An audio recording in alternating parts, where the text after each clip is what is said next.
Gulat ako sa bulati ka Promdi, napakalaki. Kala ko cobra.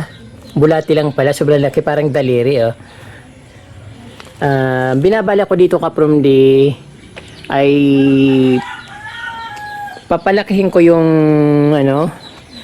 island ko dyan sa gilid ng wall para makapaglagay ako ng halaman na iba. Yung ibang style naman, hindi yung palagi nila magkakaano lang sila. Gusto ko yung parang medyo desierto, parang ilan lang yung halaman pero maaliwalas tingnan. Ayaw ko kasi ng crowded talaga. Wala lang akong magawa kasi pinopropa ko kasi yung mga halaman kay dumadami. So ayun. So gusto ko yung naman medyo ang tawag doon medyo maluwag.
Mga efisya yung tinatanim ko Promdi dito. Kaya lang sobrang lakas ng ulan, tapos yung lupa na nilagay ko nag-erode siya pa ilalim, kaya yan nangyari, parang lubak-lubak. So kailangan kong lagyan ulit ng lupa. Pero at least okay na sila, okay na yung mga efisya, nagsisimula ng lumago. Kaya lang ito nangyari, parang nalunod sila, nabubulok yung mga dahon sa sobrang tubig, at syempre natatamaan sila ng mga tumutulo na ulan. Pati yung ulan na galing sa bubong tumutulo, kaya yan parang lamog na lamog sila. Nilagyan ko rin ng mga bato kasi hinuhukay ng manok yung dati nga kakalagay ko lang ng mga efisya na yan, tapos hindi ko na malayan, kalat-kalat na, hindi ko na makita kung saan ko pinulot yung mga efisya kasi hinalukay, parang hinahalukay ng manok, naghanap ng pagkain. Tapos diyan sa yung diyan sa bandang gilid, nilagyan ko naman ng mga ang tawag dito, mga caladium na red plus, tapos yung pink. So ayan, yung iba kong caladium hindi ko na makita kung saan ko nilagay, pero marami akong caladium. Mayroon akong white, mayroon akong pink, mayroon akong ibang klaseng caladium na rare. Hindi ko na siya makita, kaya lang ito yung nakikita ko na mga caladium na lumalabas dun sa mga paso na kung saan ko nilagay yung mga yung mga caladium. Kaya ayan, na-recover ko yung iba, kaya lang yun na lang, ang liliit masyado. Dati naman ang lalaki ng mga caladium na tinatanim ko. So ayan, maganda naman siyang tingnan, so waiting na lang ako para lumago. Hindi ko na ito pinabilog na pag ganon, pabilog, kasi masyado ng dito, magiging maliit na yung dito yung place. Kaya parang medyo pa-square lang yung dating niya, pahaba. Pero ayan na, okay naman siya kapag lumago na yung mga efisya. Gaganda na kasi iba-iba yung kulay ng efisya na yan. May kulay black, may green, may pink, may silver. Ayan, tapos may basta iba-iba yung ano diyan, mga ephesia. Tapos meron din akong tinanim na ano, blue moss. Ayan no. Madali naman siyang mabuhay. Kahit isang piraso lang yung ilagay ko diyan, biglang dumadami yan. So, ayan. Ang problema ko lang yung ephesia kasi pag natatamaan ng ulan, na ano siya, nadudurog yung dahon niya kasi malambot lang na yung mga dahon niya.